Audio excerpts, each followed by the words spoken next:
अपनी बुद्धिमत्ता और योग्यता के बल पर टाटा ग्रुप को नई बुलंदियों तक पहुंचाने वाले रतन टाटा एक प्रसिद्ध भारतीय उद्योगपति और टाटा सन्स के सेवा मुक्त चेयरमैन हैं। वे सन 1991 से लेकर 2012 तक टाटा ग्रुप के अध्यक्ष रहे। 28 दिसंबर 2012 को उन्होंने स्वेच्छा से अध्यक्ष पद को छोड़ दिया, किंतु वे अभी भी टाटा समूह के चैरिटेबल ट्रस्ट के अध्यक्ष का पदभार संभाल रहे हैं। रतन टाटा ने अपने स्वाभिमान के लिए एक ओर बर्तन मांजने जैसा काम स्वीकार किया, तो इसके साथ ही फोर्ड जैसी कंपनी को अपने अपमान के कारण उसे अपनी शैली में सबक भी सिखाया। एक ओर जहां उन्होंने अपने वादे को निभाने के लिए जीवन भर विवाह नहीं किया और अविवाहित रहे, वहीं दूसरी ओर नुकसान सहकर भी उन्होंने पाकिस्तान को उसी की भाषा में जवाब भी दिया। अपने कार्य एवं व्यवहार के द्वारा सैकड़ों प्रेरक उदाहरण पेश करने वाले सर रतन टाटा युवाओं के लिए रियल हीरो हैं। तो आइए जानते हैं सेवा, समर्पण और देश प्रेम की प्रतिमूर्ति महान उद्योगपति सर रतन टाटा के जीवन की रोचक और महत्वपूर्ण बातें।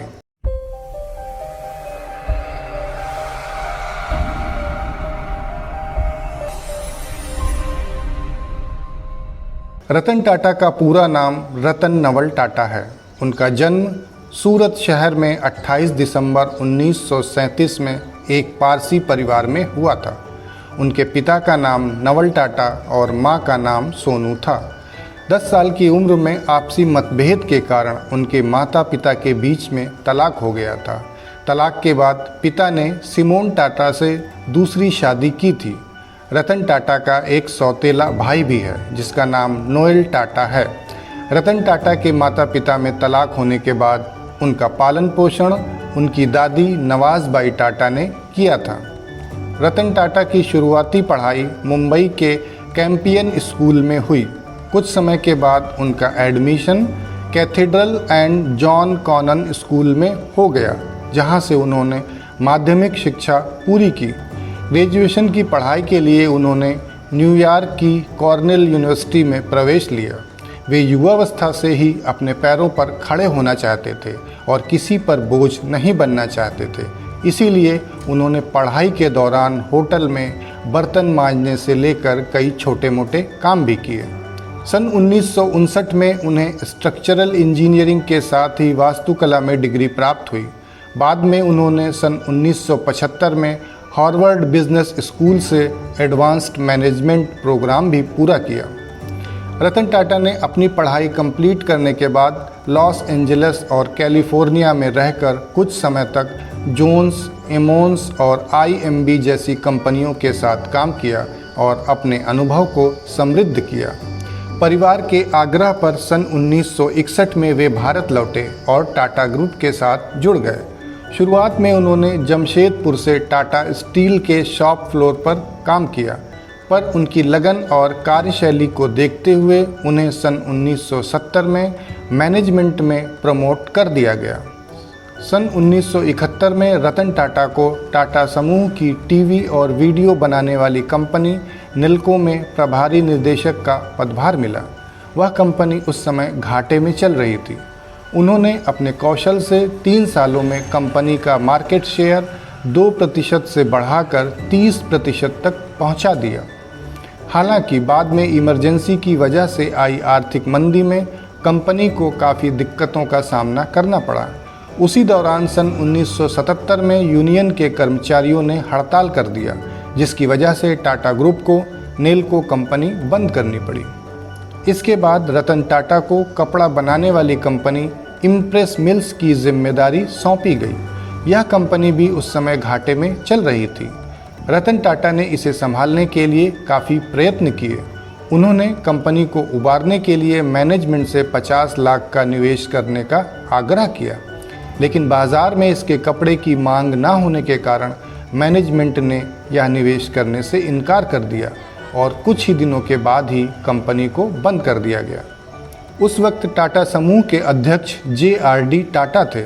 हालांकि उस समय तक रतन टाटा कोई बड़ा कारनामा नहीं कर सके थे, पर उनकी ईमानदारी और काम के प्रति जुनून को देखकर JRD टाटा उनसे काफ़ी प्रभावित थे। इसलिए उन्होंने 1981 में रतन टाटा को टाटा इंडस्ट्रीज़ का उत्तराधिकारी घोषित कर दिया।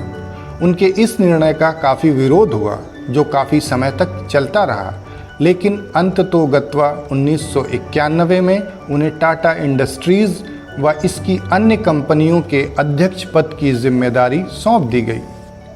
रतन टाटा की अध्यक्षता में टाटा ग्रुप ने अपने कई अहम प्रोजेक्ट शुरू किए और देश ही नहीं बल्कि विदेशों में भी उन्होंने कंपनी को नई पहचान दिलवाई।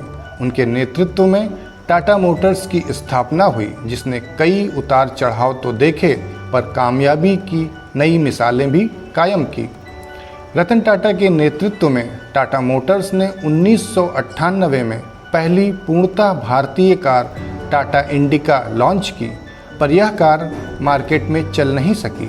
इससे कंपनी को बेहद नुकसान हुआ और मैनेजर्स ने कंपनी को बेचने का सुझाव दिया। मैनेजर्स के सुझाव पर रतन टाटा की फोर्ड कंपनी के चेयरमैन बिल फोर्ड के साथ मीटिंग रखी गई। यह मीटिंग 3 घंटे तक चली। उस मीटिंग में बिल फोर्ड ने बहुत रूखा व्यवहार किया।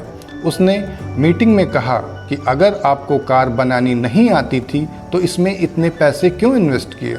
उसने टाटा मोटर्स को खरीदने के लिए बेहद कम राशि का ऑफ़र दिया और कहा कि हम आपकी कंपनी खरीद कर आप पर बहुत बड़ा एहसान कर रहे हैं। इससे रतन टाटा का आत्मसम्मान चोटिल हो गया और वे डील छोड़कर चले गए। उन्होंने नए उत्साह से काम किया और इंडिका का नया वर्जन इंडिका V2 लॉन्च किया, जो कि काफ़ी पसंद किया गया। इस तरह टाटा मोटर्स की गाड़ी चल पड़ी। 2008 में समय ने पलटा खाया। फोर्ड कंपनी का चेयरमैन बिल फोर्ड, जिसने रतन टाटा का अपमान किया था, उसकी लग्जरी कार जगुआर और लैंड रोवर फ्लॉप हो गई। फोर्ड कंपनी दिवालिया होने के कगार पर जा पहुंची। ऐसे में रतन टाटा ने इन्हें खरीदने का प्रस्ताव रखा। तब बिल फोर्ड उनके ऑफिस में मिलने आया। रतन टाटा को बिल फोर्ड का वह अपमान याद था, पर उन्होंने इसके बावजूद बहुत सज्जनता का परिचय दिया और $2.3 बिलियन में जगुआर और लैंड रोवर को खरीद लिया। यह देखकर बिल फोर्ड ने कहा, सर, आपने जगुआर और लैंड रोवर खरीदकर हम पर बहुत बड़ा एहसान किया है। एक बार रतन टाटा ने बारिश में भीगते हुए एक दंपत्ति की बातें सुनी, जिसमें वे लोग कह रहे थे कि अगर 1-1.5 लाख में कोई कार मिलती तो हम भी कार खरीद लेते और हमें इस तरह बारिश में नहीं भीगना पड़ता। इससे रतन टाटा दुनिया की सबसे सस्ती कार बनाने के लिए प्रेरित हुए। उनका यह सपना सन 2008 में पूरा हुआ, जब उन्होंने नई दिल्ली में आयोजित ऑटो एक्सपो में नैनो कार का उद्घाटन किया। रतन टाटा के नेतृत्व में टाटा ग्रुप्स ने अनेक क्षेत्रों में अपना विस्तार किया। उन्होंने 2000 में कनाडा की टी बैग्स बनाने वाली कंपनी टेटली को खरीदा और दुनिया की सबसे बड़ी टी बैग्स बनाने वाली कंपनी बन गए। सन 2004 में उन्होंने साउथ कोरिया की डेवू कमर्शियल व्हीकल को खरीदा, जिसका नाम बदलकर बाद में टाटा डेवू कमर्शियल व्हीकल रख दिया गया। 2007 में टाटा ने लंदन के कोरस ग्रुप को खरीदा। यह कंपनी बाद में टाटा स्टील यूरोप के नाम से जानी गई। रतन टाटा के नेतृत्व में टाटा ग्रुप की शाख पूरी दुनिया में बढ़ी। एक ओर वह विश्व का 5वां सबसे बड़ा इस्पात उत्पादक संस्थान बन गया, दूसरी ओर उसने इंटरनेट आधारित बिजनेस की ओर भी ध्यान दिया और Ola, Paytm, Xiaomi, FirstCry, Snapdeal, Urban Ladder जैसी कंपनियों में भी निवेश किया। रतन टाटा ने 21 साल तक टाटा ग्रुप्स की सेवा की। इसके बाद 28 दिसंबर 2012 को उन्होंने टाटा ग्रुप की सभी कंपनियों से रिटायरमेंट ले लिया। उन्होंने अपने कार्यकाल में टाटा कंपनी का रेवेन्यू 40 गुना और प्रॉफिट 50 गुना से ज़्यादा बढ़ाया। ये उनकी कार्यकुशलता का ही परिणाम है कि आज टाटा ग्रुप्स की 100 से ज़्यादा कंपनियां हैं जो 100 से ज़्यादा देशों में बिजनेस कर रही हैं। उनकी कंपनियों में 7 लाख से ज़्यादा कर्मचारी काम करते हैं और वे अपने प्रॉफिट का 66% हिस्सा डोनेट कर देते हैं। रतन टाटा को उनकी महान उपलब्धियों के लिए सिर्फ देश से ही नहीं पूरे विश्व से ढेरों पुरस्कार और सम्मान प्राप्त हुए हैं। इन पुरस्कारों में मुख्य रूप से डॉक्टरेट की ऑनरेरी डिग्रियां हैं जो उन्हें देश और विदेश की लगभग 1.5 दर्जन यूनिवर्सिटीज़ से प्राप्त हुई हैं। इसके अलावा उन्हें Uruguay, France, Singapore, Britain, Italy सहित अनेक देशों की सरकारों ने वहां के सर्वोच्च नागरिक सम्मानों से भी सम्मानित किया है। अपने जीवन में आदर्शों को महत्वपूर्ण स्थान देने वाले सर रतन टाटा आजीवन कुंवारे रहे और इसकी सिर्फ और सिर्फ वजह इतनी सी है कि उन्होंने जिस लड़की से प्यार किया था उससे वादा किया था कि मैं शादी करूंगा तो सिर्फ तुमसे, किसी और से नहीं। हुआ यूं कि उन्हें लॉस एंजलिस की एक लड़की से प्यार हो गया। धीरे धीरे बात शादी तक जा पहुंची। उनकी शादी की डेट तय होने लगी, लेकिन तभी उनकी दादी का फ़ोन आ गया कि उनकी तबीयत बहुत ख़राब है, इसलिए उन्हें शादी का प्रोग्राम कैंसिल करके इंडिया लौटना पड़ा। यह सन 1962 की बात है। उस समय भारत चीन का युद्ध चल रहा था। उन्होंने अपनी प्रेमिका से कहा कि मेरे साथ इंडिया चलो, वहीं पर शादी करेंगे, पर भारत चीन युद्ध के कारण उसने इंडिया जाने से इनकार कर दिया। रतन टाटा अपनी दादी से बहुत प्यार करते थे। उन्होंने ही रतन टाटा का पालन पोषण किया था, इसलिए वे तुरंत इंडिया लौट आए। इससे उनकी प्रेमिका बहुत नाराज़ हो गई और उसने गुस्से में किसी और से शादी कर ली।